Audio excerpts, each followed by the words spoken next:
ঝিনাইদহে polytechnic শিক্ষার্থীদের বিক্ষোভ সমাবেশ।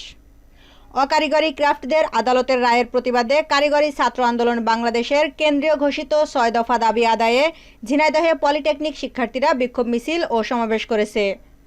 এই উপলক্ষে রবিবার বেলা 11:30টার দিকে শহরের নিজ ক্যাম্পাস থেকে বিক্ষোভ মিছিল বের করে তারা। মিছিলটি শহরের গুরুত্বপূর্ণ সড়কগুলো প্রদক্ষিণ করে শহরের পায়রা চত্বরে গিয়ে শেষ হয়।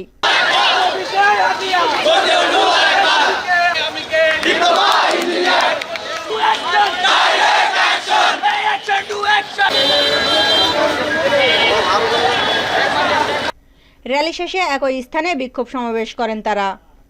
এ সময় উপস্থিত ছিলেন ঝিনাইদহ পলিটেকনিকের সপ্তম সেমিস্টারের নাইমুর রহমান হেলাল, শেখ রানা, তানভীর আক্তার তুষার, তৃতীয় সেমিস্টারের রাফিজুল ইসলাম অপু, বাংলাদেশ সমাজতান্ত্রিক ছাত্র ফ্রন্টের আহ্বায়ক শারমিন সুলতানা সহ অন্যান্য সেমিস্টারের শিক্ষার্থীরা। সে সময় বক্তব্যে শিক্ষার্থীরা বলেন, আদালত অকারিগরি ক্রাফটদের পক্ষে যে রায় দিয়েছে তা অযৌক্তিক। ইন্টারমিডিয়েট পাশ করে পলিটেকনিকের শিক্ষক হওয়ায় তাদের মানায় না। আমাদের ক্লাস নেওয়ার যোগ্যতাও নেই তাদের। আমরা প্রত্যক্ষভাবে কিছুই শিখতে পারছি না। অনতিবিলম্বে আমাদের অভিজ্ঞতা সম্পন্ন শিক্ষক নিয়োগ দিতে হবে। একই সাথে বক্তারা আরও বলেন, আগামীর ভবিষ্যৎ প্রজন্মের উচ্চশিক্ষার অধিকার দিতে হবে এবং আমাদের দীর্ঘদিনের ৬ দফা ন্যায্য দাবি মেনে নিতে হবে।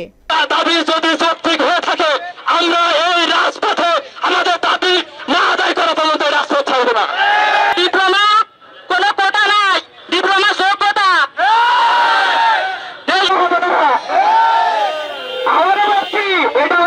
যে পরিমাণ শিক্ষার্থীরা ডিপ্লোমা শেষ করে ঠিক তত পরিমাণে বিএসসি জন্য সিদ্ধান্ত করতে হবে। কোন রাজনীতির লেজুর ভিত্তি করে না। বাংলাদেশ কারিগরি ছাত্র পরিষদ এবং ডিপ্লোমা ইঞ্জিনিয়ার্স একই সূত্রে গাথা।